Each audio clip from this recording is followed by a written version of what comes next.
Hello everyone, this is Ravichandra UPSC CSE welcoming all on Samarth heights and judiciary. देखिए, taxation law के अपन बात कर रहे थे, उसको कंटिन्यू करेंगे। और आज जो आपका 7वां लेक्चर है उसमें बेसिकली मैं बात करने वाला हूँ हेड्स ऑफ इनकम का। अगर आप केसमेट को देखोगे उसमें बड़ा स्पेसिफिक एक टॉपिक दिया हुआ है, हेड्स ऑफ इनकम। ये क्या होता है इसके बारे में बात करेंगे। उस हेड्स ऑफ इनकम में जो पहला हेड है हमारा वो है सैलरी। इसके बारे में बात करेंगे। लेक्चर 7 है। प्लीज़ चैनल को लाइक करिए, सब्सक्राइब करिए, शेयर करिए। जितना सपोर्ट आप लोग देंगे, देखिए 2.1 के लगभग सब्सक्राइबर हैं। अगर आप लोग इसको बड़ा बनाना चाहते हो तो प्लीज़ चैनल को लाइक करिए, शेयर करिए। सबसे इंपॉर्टेंट है, लोगों को बताइए इस चैनल के बारे में, ठीक है। देखिए, स्टार्ट करते हैं हम अपना आज का वीडियो। अब जब आप पढ़ोगे ना इनकम टैक्स को, तो उसमें एक चीज़ बहुत इंपॉर्टेंट है, वो है कि आखिर इनकम, जो मैंने आपको फर्स्ट लेक्चर में बताया था, अगर आपको याद है, कि इनकम बहुत तरह की हो सकती है। इनकम मतलब कि आप जो एक बिजनेस से कमा रहे हो वो भी एक इनकम हो सकता है। सैलरी भी एक इनकम है अपने तरीके से। कुछ प्रॉफिट गेन है, कुछ हाउस प्रॉपर्टी से इनकम हो सकता है। So there can be so many things, जिसको हम क्या बोल सकते हैं, इनकम एक तरीके का बोल सकते हैं। अब सेक्शन 14 जो आपका आईटी एक्ट का है, उसने क्या एक टर्म दिया कि इनकम, एक जो पर्सन होता है, एक इंडिविजुअल होता है, उसके इनकम को कुछ हेड में चेंज कर सकते हैं। उसके हेड में क्या कर सकते हैं, उसके अंतर्गत ला देते हैं। बात को ऐसे समझो, जैसे एक है ना, जैसे एक पेड़ है, उसके कई सारे ब्रांचेज होते हैं, कई सारे ब्रांचेज होते हैं। तो उसी तरीके से ये भी एक चीज़ है कि जैसे मुझे अगर 100 रुपया मिल रहा है, तो 100 रुपये में 50 रुपये मुझे एक ब्रांच से मिला, 50 रुपये मुझे दूसरे ब्रांच से मिला। तो ये मुझे, मेरा टोटल इनकम कितना हुआ, 100 रुपया। तो अभी हो सकता है कि अभी इस 50 के अंदर ऐसा हो कि 30 रुपये मुझे दूसरे चीज़ से मिला, 25 रुपये 20 रुपये मुझे दूसरे चीज़ से मिला। उसी तरीके से ऐसे 50 में हो सकता है 10 10 10 10 करके 5 चीज़ों में मिला। तो अगर एक टोटल इनकम को आप देखो, सेक्शन 14 कहता है आईटी एक्ट का कि टोटल इनकम का कैसे अगर कैलकुलेशन हम करना चाहें, अगर इजी वे में कैलकुलेशन करना चाहें, तो कुछ हेड्स में उसको डिवाइड कर दिया गया है। हेड इन द सेंस कई सारे सेक्शंस में डिवाइड कर दिया गया है। जैसे सैलरी, 100 रुपया में कुछ पैसा आपको सैलरी से आया, मान लीजिए 50 रुपये आपको सैलरी से आया, और 50 रुपये आपको हो सकता है हाउस प्रॉपर्टी से आ सकता है। हो सकता है ऐसा है कि 10 रुपये आपको profit and gains of business of profession से आ सकता है, कैपिटल गेन से आ सकता है, इनकम फ्रॉम अदर सोर्सेज आ सकता है। सो बेसिकली हेड जो है आपका टोटल इनकम को इजी वे में कैलकुलेट करने के लिए कुछ सेक्शंस बनाए गए, कुछ खंड बनाए गए, हिंदी में समझे। अब एक चीज होती है सोर्स ऑफ इनकम। अब सोर्स ऑफ इनकम को ऐसे समझो, जैसे मेरी बात समझो कि जैसे एक चीज समझो, मान लो आपका जो इनकम है उसका कुछ सैलरी के जैसे ये सब हेड हो गया। अब इसके अंदर कई सारे ब्रांचेस हो सकते हैं। सैलरी में भी कुछ सैलरी आपका एक पर्टिकुलर जॉब से आ रहा है, कुछ सैलरी दूसरे पर्टिकुलर जॉब से आ रहा है। तो सोर्स ऑफ इनकम एक हेड के अंदर बहुत तरह का हो सकता है, पर हेड ऑफ इनकम क्या होगा, वो टोटल इनकम का कई सारे ब्रांचेस में डिवाइड कर दो तो वो हो जाता है हेड ऑफ इनकम। और उसी हेड ऑफ इनकम के एक एक हेड में कई सारे सेक्शंस हो सकते हैं। सो हेड ऑफ इनकम और सोर्स ऑफ इनकम अलग हो सकता है। इस बात को समझे कि नहीं समझे, ठीक है। So income to be assessed in that particular head only. Question बहुत इंपॉर्टेंट, इस चीज को दिमाग में रखिएगा। एक हेड में पर्टिकुलर जो आपका सैलरी से जो पैसा आ रहा है, जो इनकम आ रहा है, उसको सिर्फ सैलरी में जोड़ेंगे, सैलरी में रखेंगे। इनकम फ्रॉम हाउस प्रॉपर्टी, उसको इनकम फ्रॉम हाउस प्रॉपर्टी में रखेंगे। कैपिटल गेन से जो पैसा आ रहा है आपको, उसको कैपिटल गेन में रखेंगे। सो मेरा कहने का मतलब क्या है कि जो बहुत सारे हेड हैं, उसी हेड में सिर्फ और सिर्फ हम इनकम को देखेंगे। पर टैक्स आपको सिर्फ और सिर्फ आप एक एक हेड में नहीं देना, टैक्स आपको टोटल इनकम में ही देना है। इस बात को दिमाग में रख लीजिएगा। सारे हेड के अंदर इनकम को जोड़ दो, उस सारे हेड के अंदर जितने सोर्स ऑफ इनकम है उनको जोड़ दो, तो टोटल इनकम बन जाएगा। उस सबके ऊपर आपको टैक्स देना पड़ेगा, इंडिविजुअल हेड के ऊपर टैक्स नहीं लगता। इस बात को दिमाग में डाल लीजिएगा, ठीक है। अब इस सैलरी क्या होता है, मैं बार बार सैलरी सैलरी कह रहा हूं, इस चीज को समझो। That the salary can be, क्या हो सकता है, कोई भी ऐसा सैलरी जो ड्यू है, जो अभी आपको मिला नहीं है इंप्लॉयर से या फॉर्मर इंप्लॉयर से उस प्रीवियस ईयर में जिसका आप पेमेंट करना चाहते हो, ठीक है। वो हो सकता है जो आपको देना था अभी तक मिला नहीं है, वो ड्यू है, या फिर जो आपको मिल गया है, ठीक है। कोई एरियर आपकी सैलरी को मिला, मान लो पिछले साल आपने उस चीज का पेमेंट नहीं करा, उस चीज को आपने इनकम में जोड़ा नहीं, उसका एरियर आपको 1 साल के बाद मिल रहा है दूसरे प्रीवियस ईयर में, या फिर कोई पुराना एरियर मिला आपको उस प्रीवियस ईयर में जिसका आप पेमेंट कर रहे हो अभी असेसमेंट करके, तो इन सब चीजों को क्या बोलते हैं, सैलरी बोलते हैं। एक्सप्लेनेशन बन कहता है कि अगर एक बार वो सैलरी, मान लो आपने क्या कर दिया कि एरियर को जोड़ दिया, तो फिर उसको नए बाल में हम नहीं जोड़ेंगे, एक ही बार जोड़ोगे ना। मान लो अगर आपने पहले ही जोड़ दिया था कि ये सैलरी तो मुझे आज नहीं तो कल मिलेगी ही सर, पर उसको मैं अभी जोड़ दे रहा हूं, तो फिर वो अगर जिस साल एरियर आपको मिलेगी उस साल नहीं जोड़ना, ठीक है। अगर वैसे ही कोई सैलरी ड्यू रह गया है, अगर आपने उस चीज को जोड़ दिया है, तो फिर जब आ जाएगी ना तब नहीं जोड़ना। ठीक है, एक बार एक ही सैलरी जो है वो उसको जोड़ सकते हो आप, बार बार नहीं होगा। मतलब उसको हम क्या बोलते हैं ना कि मतलब डुप्लीकेशन नहीं हो सकता उस चीज को, कि पहले भी एक बार दे चुका हूं, अगर मुझे इस बार एरिया मिले तो फिर से देना पड़ रहा है, ऐसा नहीं होता है। ठीक है, सेक्शन 16 कहता है डिडक्शन फ्रॉम सैलरी। इस चीज को समझो, कुछ इनकम जो हेड के अंदर चार्जेबल होता है उसको जब कंप्यूट किया जाता है, जब उसको जोड़ा जाता है, तो कुछ डिडक्शंस को दिमाग में रखा जाता है कि कुछ डिडक्शंस भी कर सकते हैं। जैसे कहता है a deduction in respect of any allowance in the nature of an entertainment allowance specifically granted by an employer to the assessee who is in receipt of a salary from the government a sum equal to 1/5 of his salary or 5,000 rupees whichever is less. ठीक है, a deduction of any sum paid by the assessee on account of a tax on employment within the meaning of clause 2 of article 226 of the constitution liable in any law. मतलब इनको क्या बोल सकते हैं, deduction बोलते हैं, what, salary head. ठीक है, इज नॉट दैट इंपॉर्टेंट कि इसको लेके आप बहुत ज्यादा सोचो, है ना। कुछ डिडक्शंस आपको समझ में आ जाएगा। सैलरी के अंदर कुछ डिडक्शंस होते हैं, वॉलेंट्री होता है, कई बार कॉन्ट्रीब्यूटरी होता है, कई बार कंपलसरी डिडक्शंस हो सकता है, उसको बोल सकते हैं। आगे कहता है expenditure incurred in relation to income not includable in total income. भी अच्छा कॉन्सेप्ट, इस चीज को समझो। सेक्शन 14 ने क्या कहता है कि कई बार टोटल इनकम जो होता है एक इंसान का, उसमें कुछ ऐसा जो आपका टोटल इनकम के अलावा, जैसे मान लो मेरा टोटल इनकम 100 रुपया है, अभी 100 रुपए के अलावा मेरे पास जो है 20 रुपए है कहीं से आए, अभी मेरे टोटल इनकम का पार्ट नहीं है। टोटल इनकम का पार्ट मतलब जितने मैंने हेड आपको बताया ना, उसमें नहीं आ रहा है ये। ठीक है, अब आपका जो एक्सपेंडिचर किया आपने, मान लो इस 20 रुपए से आपने एक्सपेंडिचर किया और आप कह रहे हो कि ये तो एक्सपेंडिचर मेरा दूसरे इनकम से, मैं इसके ऊपर टैक्स नहीं देना चाहता था, नहीं देना मुझे टैक्स, तो ठीक है आप ऐसा कर सकते हो। अगर किसी हेड में नहीं आ रहा तो आप ऐसा कर सकते हो, पर असेसिंग ऑफिसर ये चेक करेगा कि आपने कितना वैलिडिटी के साथ ये चीज किया है, कितना वैलिड हो, आप ये बताने में कि आपका जो ये इनकम है वो किसी भी हेड में नहीं आता। ठीक है, तो expenditure incurred in relation to income not includable in total income, इस बात को भी आप दिमाग में रखिएगा। ठीक है, सेक्शन 14 इस बात को कहता है। आप कर सकते हो खर्च करने में प्रॉब्लम नहीं है, पर वो असेसिंग ऑफिसर चेक करेगा कि आपने अगर कोई चीज छुपाई है, कोई चीज अगर आपने खर्च करा जो टोटल इनकम का पार्ट नहीं है, वो कितना वैलिड है, ये चीज असेसिंग ऑफिसर चेक करेगा। ठीक है, अगर नहीं है तो फिर उसको लाया जाएगा इसके अंदर, फिर उसके ऊपर टैक्स आपको देना पड़ेगा। ठीक है, देखिए अब कुछ चीजें और दिमाग में डाल लीजिए। Salary includes not only salary which is paid or which is due, but also include amount which is paid or due. Salary में सिर्फ और सिर्फ वही नहीं आएगा, मान लीजिए 1 लाख सैलरी है आपकी, तो 1 लाख में सिर्फ 1 लाख रुपया जो आपको दे दिया गया वही इंपॉर्टेंट नहीं है, इसके अलावा कुछ और अमाउंट जो है वो भी दिया जाता है। कई बार कुछ फी है, कुछ कंसेशन, कुछ और भी चीजें होती हैं, कई बार ये सारी चीजें भी पे की जाती हैं। मान लो ऐसा हो कि 1 लाख में आपको जो है ना वो 80,000 रुपए मिला, 20,000 नहीं मिला। ठीक है, या फिर जो आपको 20,000 मिला वो दूसरी चीज मिला, वो आपको मतलब टैक्स इसका क्या नहीं, मतलब 1 लाख में 80,000 रुपए सैलरी मिला, 20,000 वो नहीं मिला, वो 20,000 ड्यू रह गया, तो आप 1 लाख पे तो ओवरऑल दो ही, अभी वो आज नहीं तो कल मिलेगा ही मिलेगा। या तो अगर अभी नहीं दे रहे हो तो जिस साल आपको एरिया वो साल देना पड़ेगा। पर 20,000 आपको मान लो कुछ और चीज मिला, समथिंग दैट इज लाइक कि प्रॉफिट में से कुछ आपको मिला है, तो प्रॉफिट वाला जो हेड है ना उसमें काउंट हो जाएगा, फिर वो भी एक चीज आपका आ जाएगा इसके अंदर। तो मेरा कहने का मतलब है कि salary includes not only salary which is paid or which is due, but also include total amount which is paid or due. Total amount आपको सैलरी के रूप में कितना दिया गया वो इंपॉर्टेंट है। There must exist an employer employee relationship, ये बहुत इंपॉर्टेंट लाइन है, इस चीज को याद रखना कि जब भी हम बात करते हैं ना सैलरी की, तो सैलरी आपको वहीं से मिलेगा जहां पे आप एक एम्प्लॉई हो और सामने वाला जो दे रहा है वो एम्प्लॉयर हो सकता है। That can B government of India, government of any state और एनीथिंग, एनीवन।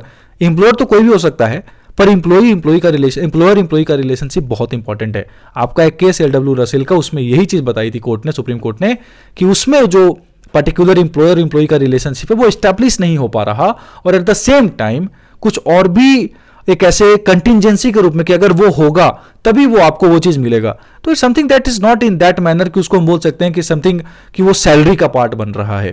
ठीक है, अगर वो मान लो नहीं मिल रहा मुझे, तो अगर मान लो कोई ऐसा कंटिजेंसी नहीं आता है तो वो सैलरी मुझे नहीं, वो मतलब वो जो पैसा है वो मुझे मिलेगा ही नहीं।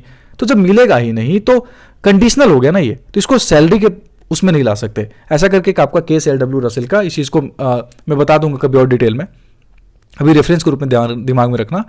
रेमुनरेशन पर के remuneration received from employers would be taxable under the income from other sources, ये इंपॉर्टेंट है। मान लो आपको सैलरी के रूप में कुछ सिर्फ 1 लाख रुपए मिला, उसके अलावा कुछ रेमुनरेशन मिल रहा है, परक्यूट्स मिल रहा है, कुछ एनी रेमुनरेशन जो पर्सन्स है एम्प्लॉयर्स के अलावा उससे आपको मिल रहा है, मान लो एम्प्लॉयर जो आपको एम्प्लॉयर जिसके पास अधिकार है आपको पैसा देने का, अब उनकी वाइफ जो है 50 लोगों की वर्किंग कंडीशन से बहुत इंप्रेस्ड हो गई। अब उन्होंने कुछ ऐसा मान लो अपनी एनिवर्सरी का कुछ आप लोगों को उसमें दिया ओकेजन पे, या दिवाली में कुछ ऐसा दिया, तो something that can be called like remuneration मान लो, या परक्यूजिट्स मान लो, कुछ ऐसा आ रहा है अदर देन एम्प्लॉयर्स, तो वो जो होगा इनकम फ्रॉम अदर सोर्सेज हो जाएगा, वो सैलरी के अंदर नहीं आएगा। मतलब सैलरी के जो इस हेड है ना, इनकम फ्रॉम अदर सोर्सेज, उसके अंदर आ जाएगा। ये चीज आपको दिमाग में रखना है, ठीक है। आगे बात करेंगे एप्लीकेशन ऑफ इनकम और diversion of income play important role in this particular aspect. अब आपको मैंने बता रखा है एप्लीकेशन ऑफ इनकम और डाइवर्जन ऑफ इनकम क्या होता है।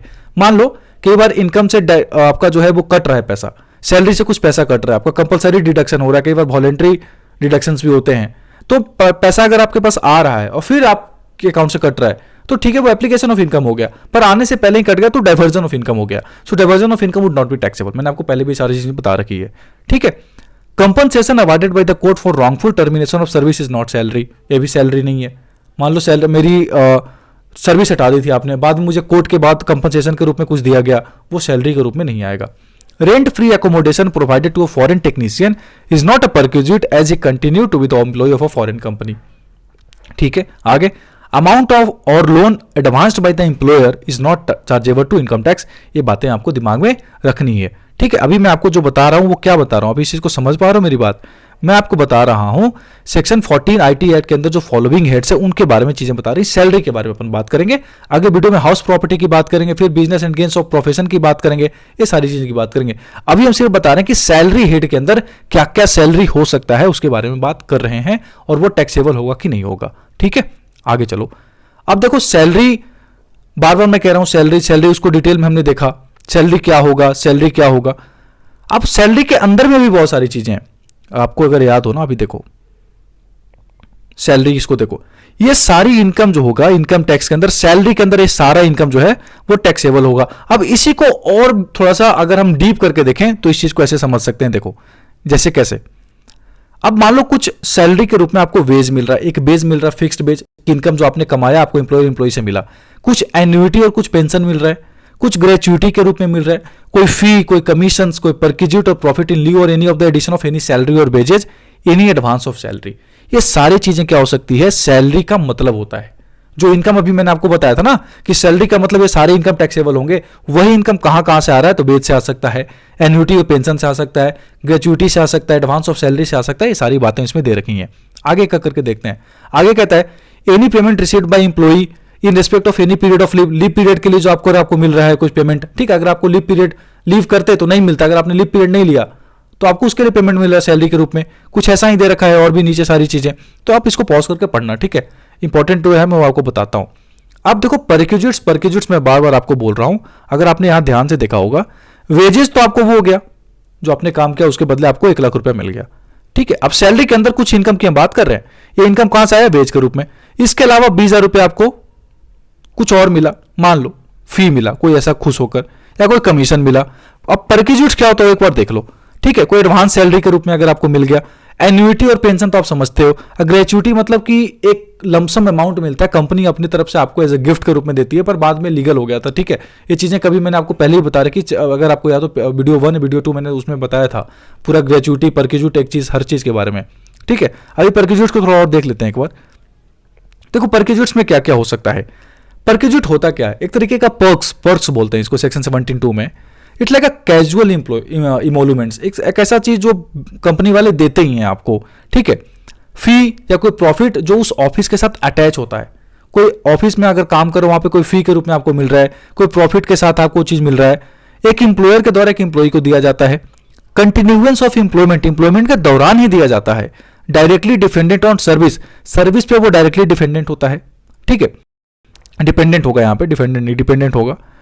Resulting in nature of personal advantage to the employ, वो चीज बहुत इंपॉर्टेंट है। पर्क्स हमेशा उस एम्प्लॉय का पर्सनल एडवांटेज के रूप में काम करता है, ये लाइन हमेशा याद रखना। जो पर्क्स या परक्यूजिट आपका as a employ personal advantage के रूप में काम नहीं कर रहा है, मान लो हम यहां से किसी काम से बाहर गए, कंपनी के काम से, कंपनी ने आने जाने का पैसा दिया, वो सारा पैसा या फिर टिकट विकट काट कर दे दिया, मैं वापस आ गया, काम वाम कर दिया, आपका पर्सनल एडवांटेज उसमें क्या हुआ, कुछ नहीं। मान लो आप जाते, उसके ऊपर आपको कुछ पेमेंट किया जाता है कि नहीं, आप आने जाने का खर्च के अलावा 20,000 आपको पेमेंट किया जा रहा है, that will be personal advantage to the employ, उसको परक्यूजिट बोलेंगे।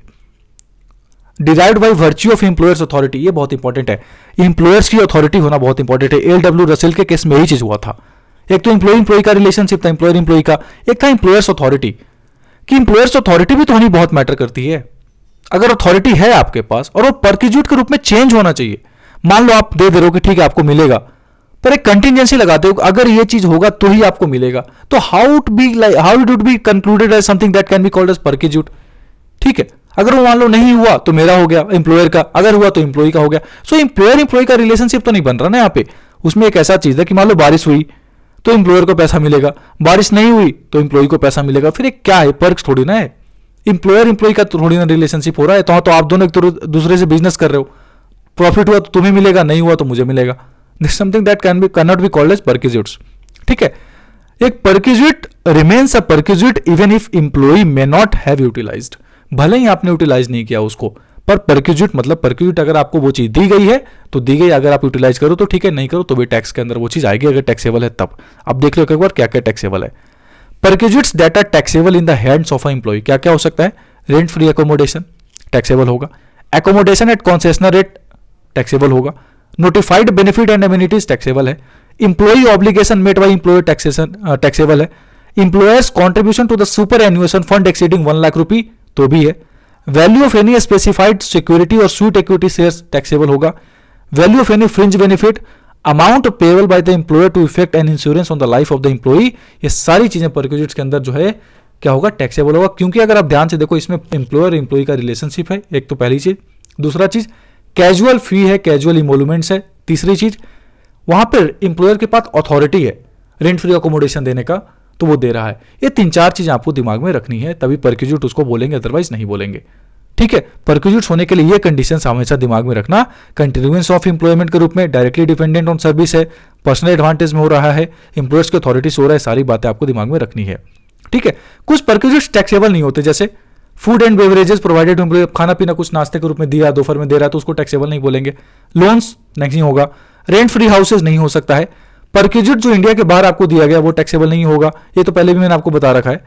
अगर इसको सोचो सोर्स ऑफ इनकम क्या हुआ आपका, इंडिया के बाहर हो, कोई भी बिजनेस उसका जो है वो आपने वो काम पूरा इंडिया से बाहर किया, एक प्रॉपर टैक्स, मान लो इंडिया से बाहर कोई आप रहते हो, वहां पे पर्क्यूट दिया जा रहा है, कंपनी का बिजनेस वहां पे आप हैंडल कर रहे हो। ठीक है, अब उसका मैनेजमेंट भी इंडिया से बाहर है तो नहीं होगा। Accommodation in certain remote area, वहां पे अगर आपको तो टैक्स फ्री मिलेगा। Educational facility to children of the employ तो भी नहीं हो सकता। कंप्यूटर है, लैपटॉप है, इन सबको यूज करे तो इनके ऊपर क्या होगा, आपको टैक्स फ्री पर्क्यूट्स बोलते हैं। इन सब चीजों को दिमाग में रखना है। कुछ और भी चीजें हैं जिसको टैक्स फ्री पर्क्यूट्स बोलते हैं सेक्शन 17(2) के अंदर। ठीक है, एक चीज होता है profits in lieu of salary. अब ये चीज समझ रहे हो, मैं बार बार आपको क्या पढ़ा रहा हूं, आपको बता रहा हूं सैलरी में क्या क्या हो सकता है, कौन कौन सा इनकम हो सकता है। तो वेज से आया हुआ इनकम, एन्यूटी और पेंशन से आया हुआ इनकम, एडवांस ऑफ सैलरी से आया हुआ इनकम, ग्रेचुइटी से आया एडवांसेज ऑफ द सैलरी उसमें आया हुआ इनकम, जो भी मैं बताऊंगा, पर्क्यूट से आया हुआ इनकम, ये सारी बातें मैं आपको बता रहा हूं। ठीक है, अब ये देख लो क्या होता है profit in lieu of salary. Salary के अलावा कुछ प्रॉफिट जो है उसके रूप में जो सेक्शन 73 में कहता है compensation on termination of employment. ठीक है, profit in lieu of salary हो गया। Payment from an unrecognised provident fund और an unrecognised superannuation fund, क्या हो गया profit in lieu of salary. Payment under keyman insurance policy, any amount due और received before joining और after cessation of employment, ये सारी चीजें profits in lieu of salary के अंदर आती हैं। इसका अपना अपना डेफिनेशन हो सकता है। अभी के लिए आप इतना चीज अपने दिमाग में रखना, ये पॉइंट आपको लिखना है पेपर में, इससे ज्यादा नहीं लिखना। ये सारे पॉइंट्स बस लिख देना जो अभी मैंने आपको पीडीएफ रूप में बिल्कुल सामने दे रखा है ना, just go through the point और इसको चुपचाप लिख के आओगे आप। ठीक है, आगे अब एक केस देख लेते हैं, राम प्रसाद वर्सेस सीआईटी का केस। अभी समझा रहा हूं मैं आपको क्या था इसमें, क्या इंपॉर्टेंट है जो सुप्रीम कोर्ट ने कहा वो हमारे लिए इंपॉर्टेंट है। सबसे इंपॉर्टेंट बात क्या है कि मास्टर और सर्वेंट का रिलेशन होना चाहिए। अगर मान लो एमडी हो आप किसी कंपनी के, तो आप अपने आप को इंप्लॉय थोड़ी ना कर रहे हो। सो इस केस में यही हुआ था। अब मान लीजिए मैं एज ए एमडी आपको कोई पावर दे रहा हूं और ये कह रहा हूं कि आप उस समय के लिए एमडी और सारी चीजें आप हैंडल करोगे, will not be treated as employ, तो फिर नहीं कहला सकते आप।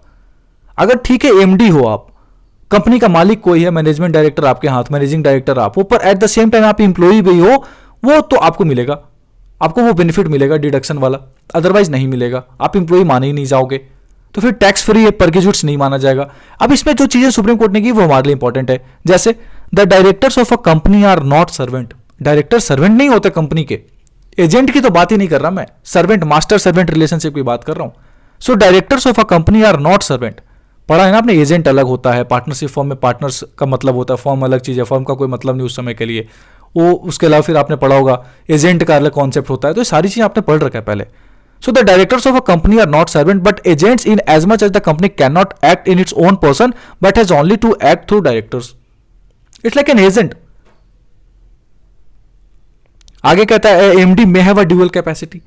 मैनेजिंग डायरेक्टर के पास ड्यूअल कैपेसिटी हो सकता है, इंप्लॉय भी हो सकता है, डायरेक्टर भी हो सकता है। सो इंपॉर्टेंट क्या है कि जो आपने कॉन्ट्रैक्ट करा है ना, जो आपने वर्क असाइन किया वो किस बेसिस पे किया है, क्या आपने क्या क्या टारगेट करके दिया, कि क्या उसको ड्यूअल कैपेसिटी में दे रहे हो या उसको डायरेक्टर बना के दे रहे हो, या वो सर्वेंट है नहीं उस समय कंपनी के लिए, ही और she is not an employee for that moment, या वो इंप्लॉय है, क्या है। ये डिपेंड करेगा फैक्ट्स पे कि क्या उस केस में आपने पार्टिकुलर उसको दे रखा है क्या मैनेजिंग डायरेक्टर का। तो वो अगर है तो है। मान लो मुझे एमडी बना दिया, मुझे आपने 1 लाख रुपए दिए उस चीज का, और मैं इंप्लॉय हूं ही नहीं, मैं सिर्फ और सिर्फ इंप्लॉयर हूं वहां के लिए, मैं या फिर मैं अलग ही पोस्ट है मेरी, इंप्लॉय नहीं हूं मैं अपने आप में मेरा खुद का पैसा है, मैं खुद ही लोगों को सैलरी हेड में तो नहीं आएगा ना कभी भी। सो इंप्लॉयर इंप्लॉय रिलेशनशिप स्टैब्लिश करना बहुत इंपॉर्टेंट है। एक्सटेंट ऑफ सुपरविजन क्या है एंड कंट्रोल एक्सरसाइज ऑन। मान लो सारी की सारी चीजों को सुपरवाइज वही कर रहा है, कंट्रोल वही कर रहा है, पूरा पूरा बिजनेस आपकी कंपनी का वही चला रहा है, आप बस नॉमिनल हेड हो पर सब कुछ वही है, तो फिर वो कैसे कहलाएगा कि इंप्लॉय है वो तो दूसरों को इंप्लॉय कर रहा है। तो इंप्लॉयर इंप्लॉय का रिलेशनशिप स्टैब्लिश होना बहुत इंपॉर्टेंट है, तभी बोलेंगे कि सैलरी में आया कि नहीं आया, क्या सारा जो चीज मैंने अभी आपको बताया। तो ये चीज थी heads of income. Heads of income में पहला था सैलरी। हेड्स ऑफ इनकम की पहली ब्रांच हमने पढ़ ली सैलरी, अगली ब्रांच पढ़ेंगे दूसरा इनकम फ्रॉम हाउस प्रॉपर्टी। आगे की बातें करेंगे धीरे धीरे वीडियोस में, ठीक है, समझ में आया। तो चैनल को लाइक करिए, सब्सक्राइब करिए, शेयर करिए। इस चीज को जितना आप 1-2 बार देखोगे समझोगे, थोड़ा सा डिफिकल्ट होता है टैक्सेशन लॉ को समझना, थोड़ा एनालिटिकल ज्यादा है, ठीक है। तो प्लीज चैनल को देखिए, जितना आप बार बार देखेंगे अच्छा लगेगा, आपको भी समझ में आएगा। कोई डाउट हो तो प्लीज चैनल में नीचे कमेंट में बताइएगा। Thank you.